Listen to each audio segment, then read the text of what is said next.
এক শিল্পপতি বাবার একমাত্র ছেলে তার জন্মদিন পালন উপলক্ষে বাবার কাছে 2.5 লক্ষ টাকা দাবি করলো।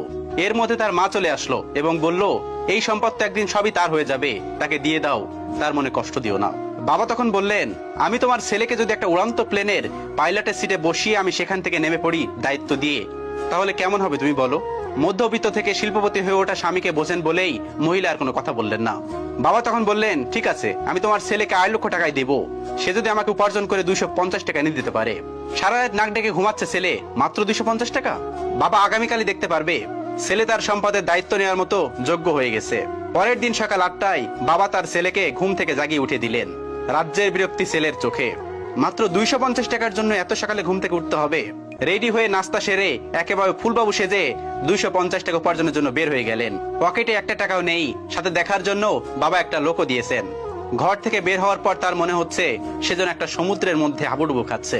বিনা পুঁজিতে টাকা কোথায় পাই, কোথা থেকে ধার নিবে সেটাও পারতেছে না, কারোর সাহায্য নিতে পারছে না, ভিক্ষাও করতে পারবে না। পরিশ্রম করে উপার্জন করতে হবে। ভাবতে ভাবতেই দুপুর হয়ে গেল। সামনে একটা রিক্সার গ্যারেজ, ঢুকে পড়লো সেখানে, কিন্তু অপরিচিত মানুষকে তারা রিক্সা দেবে না। হঠাৎ মাথায় একটা বুদ্ধি আসলো, রিক্সা পাইনি তো কি হয়েছে, রিক্সা ঠেলতে তো পারবে।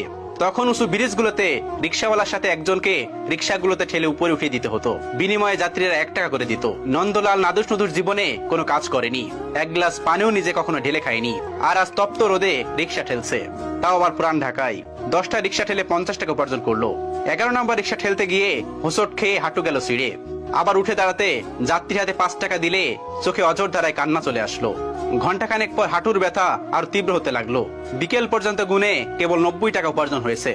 অবশ্য পেটের খিদা মিটাতে দুপুরে কিছু বন রুটি ও কলা খেয়ে নিয়েছে। প্রচন্ড ক্লান্ত মনে হচ্ছে নিজেকে, শরীর যেন নিজের সাথে প্রতারণা করছে। অবশেষে 90 টাকা নিয়েই ছেলেটি বাড়ি ফিরে গেল।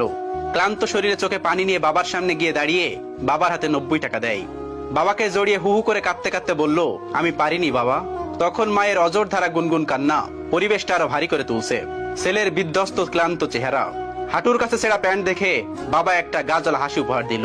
ছেলের কাঁধে হাত রেখে বাবা বলল, এখন তুমি আমার সঙ্গে সায়দাবাদ